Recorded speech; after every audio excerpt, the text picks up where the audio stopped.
So we come to an end of the series, and I'm going to share with you about a few cards that didn't get their own place. In the 16 of the second month of 1436, we get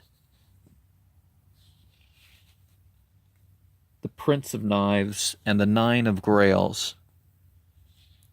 So I was doing one a day.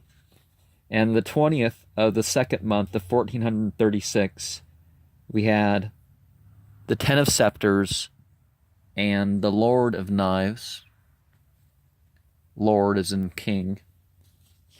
And the other one that, because I didn't have one from the second of the second month. From the third of the second month, the 1436, we have Daughter of Knives and Eight of Knives. And at present, I am thinking of what to say.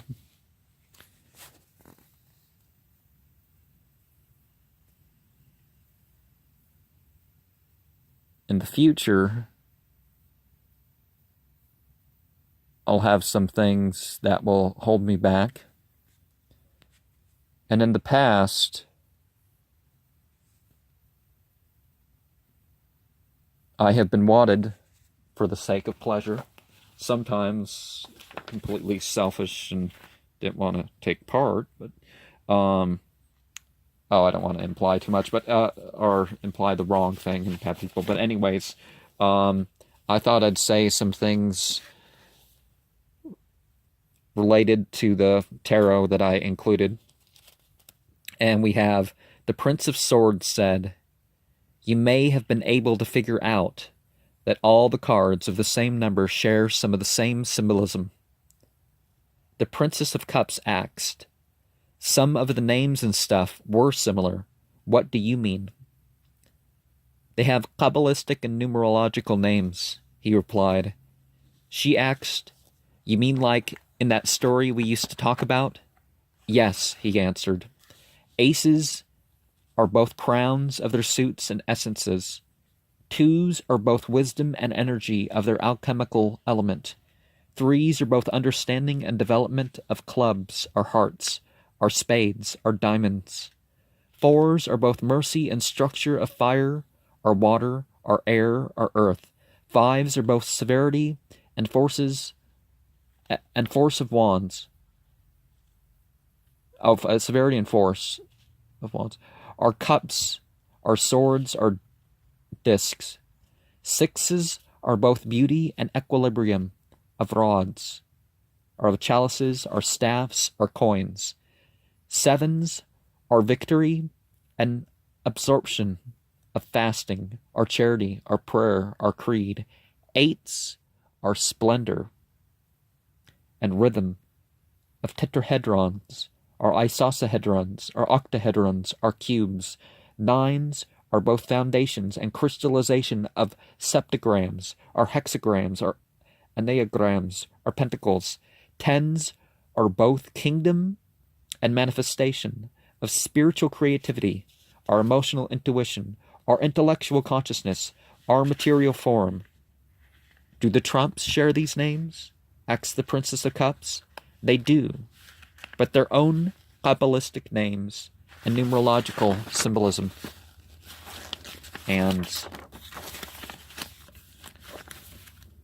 the Blonde Stranger in the Creek, you may want to see more of the series that I have up. Chapter 22, reading her astrological Ekankar geometry tarot cards.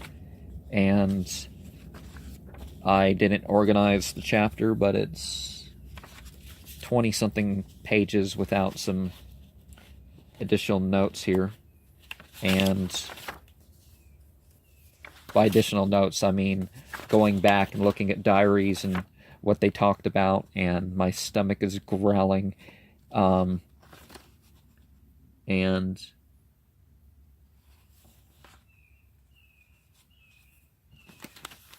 we have here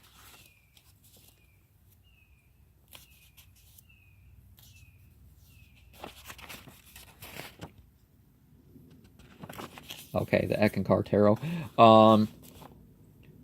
So the Prince of Swords told her about the meaning of the Tarot of Vampyres through poems, too.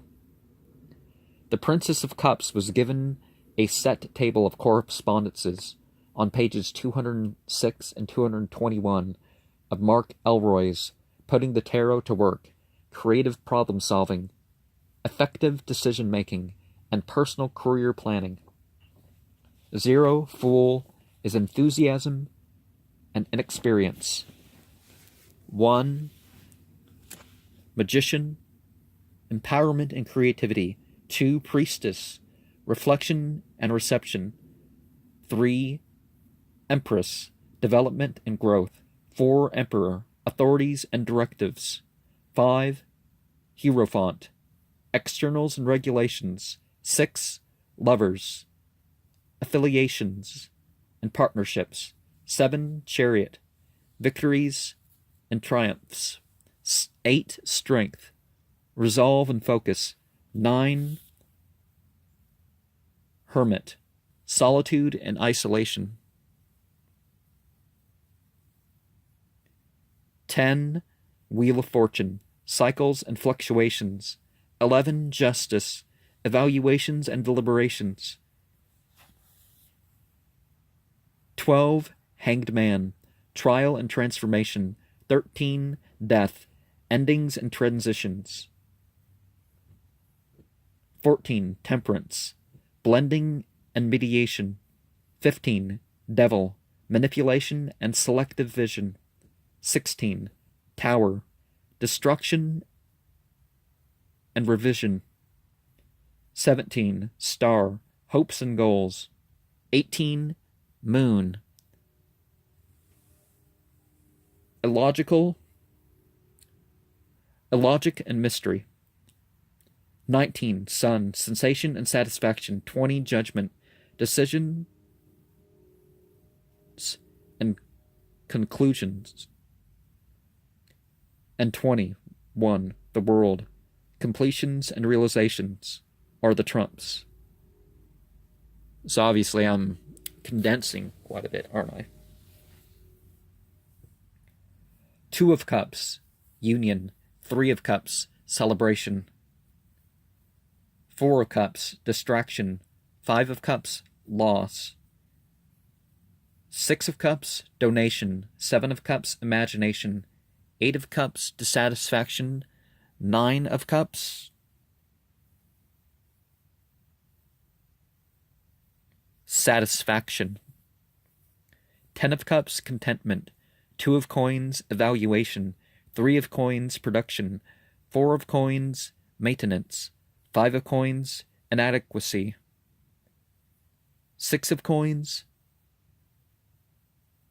redistribution.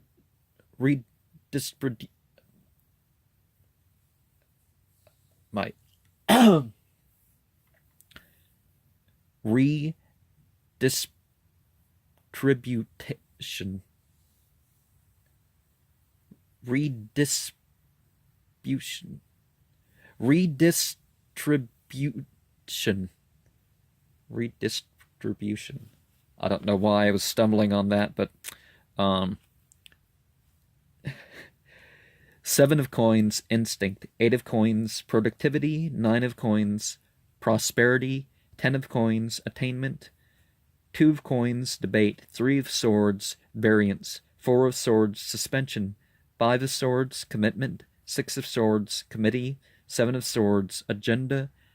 8 of Swords, restriction. 9 of Swords, conclusion. 10 of Swords, obsession. 2 of Wands, opinion. 3 of Wands, mission. 4 of Wands, teamwork. 5 of Wands, dissension. 6 of Wands, acceleration. 6 of Wands, victory. 7 of Wands, determination. 8 of Wands, acceleration. Dissension, victory, discrimination, acceleration. 9 of Wands, achievement. And 10 of Wands, exhaustion, are the pips. The Princess of Cups could just imagine the Prince of Swords could just imagine the Princess of Cups saying, "Are you saying Redistribution should be my agenda. Ace of Cups, motivation. Ace of Coins, challenge. Ace of Swords, choice. And the Ace of Wands, vision.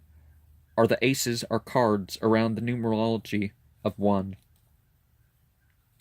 The Prince of Swords could just imagine the Prince of Cups saying, "Are you saying I should choose to motivate you?" Yeah, that's right, woman. Motivate me. I'm kidding. Knave or Page of Cups, impression. Knight of Cups, illumination. Queen of Cups, intuition. King of Cups, expression. Page of Coins, preservation. Knight of Coins, invention. Queen of Coins, habituation. King of Coins, intervention. Page of Swords, information.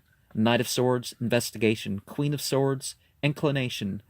King of Swords, decision. Page of Wands, submission. Knight of Wands,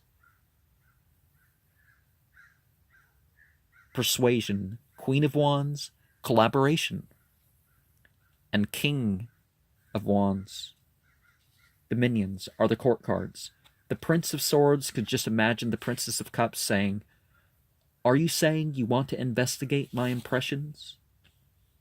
And isn't that what the whole Blonde Stranger in the Creek story is about? Is about investigating her reactions to his teachings.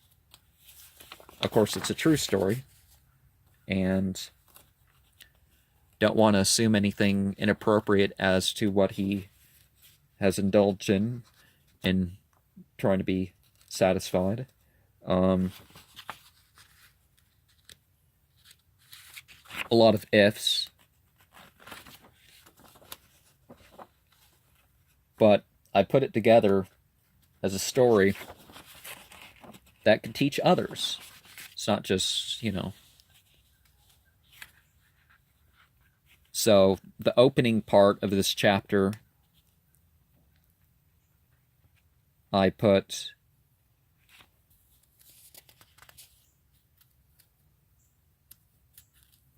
$14.35. Let me count them. Ever since that January of 2007, the subject of tarot has not remained too far from the communication between the Princess of Cups and the Prince of Swords. It was a way of conveying ideas between them, in a way that both conveys the experience and the understanding of spiritual matters. Everyone makes some belief or faith claim, and humanity needs to turn to religion out of more than dogmas that are inherited.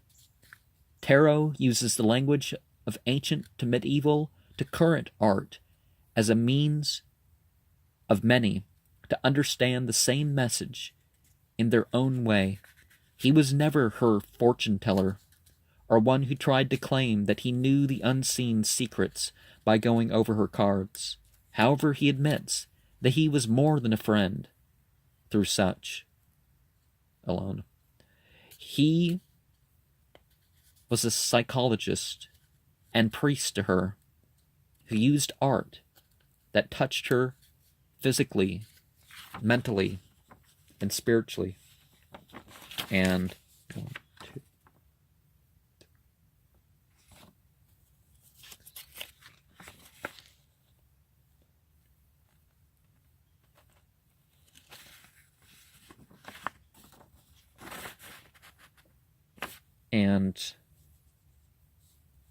okay, I guess I did say a series here, because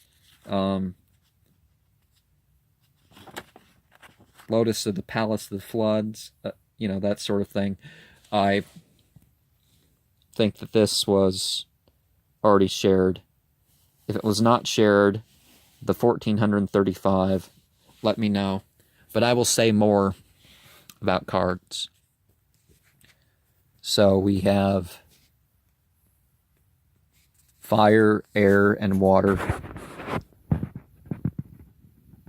Do you feel guilt or shame about your pleasure?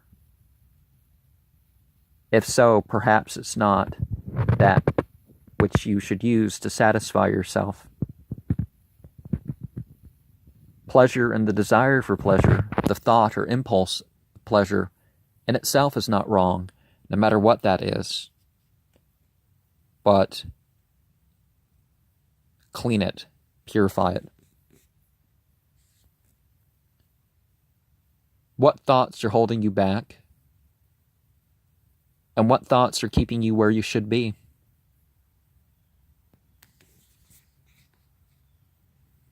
And giving a better look of that, let's